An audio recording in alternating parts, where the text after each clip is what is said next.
Concubinage, vos expériences, bêtises même musclées à cause de pile et foutu. Aujourd'hui je suis célibataire tranquille. Qu'est-ce le père du vécu?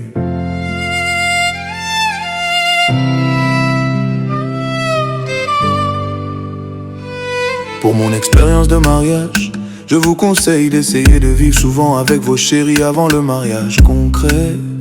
Même si c'est les 2 semaines ou un mois de temps à autre, c'est très important. Relation de dehors et vivre ensemble, c'est pas pareil. Ne déménagez pas définitivement, mais faites un programme pour essayer de voir ce que l'autre est capable de supporter ou pas. J'ai une amie, même étant mariée, elle dit elle refuse de tirer la chasse sur l'urine de son mari quand il oublie pourtant la vie commune. C'est beaucoup de tolérance et d'acceptation. Moi, j'ai fait 1 an de concubinage et après ça je me suis marié à mon homme. En tout cas, j'ai eu une bonne expérience. Vous devez savoir que tant que vous n'habitez pas ensemble, vous ne vous connaissez pas encore. Je le dis et je répète, souvent faites quelques week-ends à la maison ou des jours à la maison. Vous pourrez mieux vous connaître avec Coco d'abord pour se connaître. Mais tu ramasses tes affaires genre tu as eu mari là, ne faites pas ça les filles. Respectez le processus en accord avec vos parents. C'est un homme qui vous parle, marié de surcroît. Je sais de quoi nous les hommes on est faits. On ne vit pas avec un homme qui ne s'engage pas.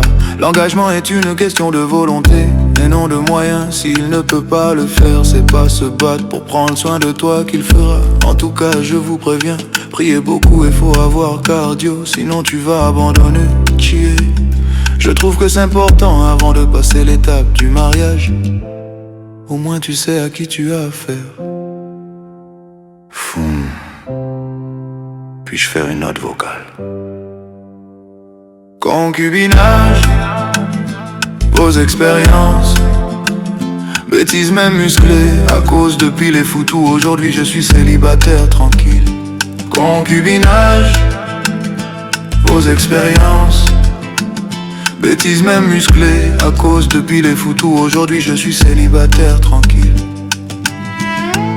Beaucoup pensent qu'il suffit de s'aimer pour vivre ensemble. Pourtant, selon la Bible, le véritable amour s'exprime dans l'alliance, pas dans la cohabitation sans engagement. Le concubinage n'est pas un mariage, c'est une imitation du mariage sans bénédiction divine. Les avantages, cela peut te permettre de mieux connaître la personne avec qui tu veux passer le restant de ta vie. Le comportement de dehors peut être très différent de celui de dedans. Tu peux savoir si vraiment le mariage est fait pour toi. Les caprices, les humeurs, tout plein de trucs à gérer. Donc si tu fais le test et que t'es pas prêt, au moins tu es fixé. Tu auras l'expérience de vie à 2 et quand ça ne va pas marcher, tu ne commettras pas certaines erreurs dans ta relation prochaine ou du moins, tu éviteras certains problèmes. Les inconvénients peuvent retarder le processus du mariage. Le mariage, c'est comme une marmite de soupe pleine de viande. Si tu ouvres cette marmite n'étant pas marié pour offrir l'intérieur de la marmite à l'homme, c'est-à-dire vivre en concubinage, l'homme peut ne plus trouver le mariage nécessaire. Tu es là, vous avez peut-être 1 ou des enfants et vous ensemble. Est-ce que le mariage est encore nécessaire? Vous pouvez comme ça, jusqu'à la séparation. Voilà que tout est clair, expérimentez si vous le voulez. Ne le faites pas si vous ne voulez pas, je vous remercie. Ma chaîne YouTube désormais disponible, allez vous abonner sur Keba officiel. Lien dans ma biographie. Disponible pour vos spots publicitaires à moindre coût.